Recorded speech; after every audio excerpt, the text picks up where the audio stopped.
Ang lupang sinilangan na aking pinagmulan, Pilipinas ang pangalan nitong aking bayan. Dito ako isinilang ng aking ina mula sa kanyang sinapupunan, binigyan ng pangalan at karapatan. Lumaki, nagkaisip at tinuruan ng tamang asal at may paninindigan. Ang bansang Pilipinas ay binubuo ng 7,641 pulo na nahahati sa 3 kumpol na pulong ito, ang Luzon, Visayas at Mindanao. Maraming magagandang tanawin ang iyong matatanaw. Sa lawak ng lupain, sagana rin sa mga pananim, mayaman sa iba't ibang klase ng mineral, at sa ganda nitong kalikasan na natural.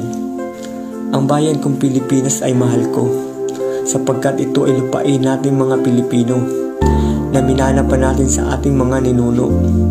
Bandila ng Pilipinas na may simbolo ay naisip gawin ni Emilio Aguinaldo sa tulong ng anak at pamangkin ni Marcela Agoncillo, kaya ito ay nabuo.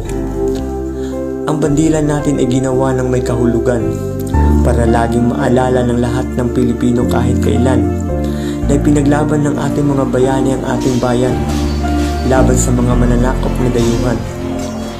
Ang ating bandila ay may simbolo sa bawat sinisag, 3 bituin at araw na may 8 sinag, kulay pula, puti, dilaw at bukaw. Maraming Pilipino ang nasawi dahil sa digmaan. Pinaglaban nila ang ating kalayaan at karapatan na ipinagkait sa atin ng mga dayuhan para tayo ay gawing alipin at sunod-sunuran.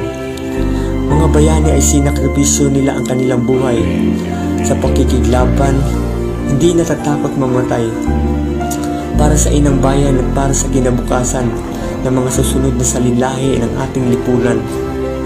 Kaya ipaglalaban ko ang karapatan bilang Pilipinong mamamayan. Buong tapang kong isisigaw, akin ang lupang sinilangan. Ito ang tahanan ng aking lahi na binuwisan ng luha at tubo ng aking lipi. Handa akong mamatay para sa aking bayan. Itutuloy ko ang naumpisahan ng mga bayaning nakipaglaban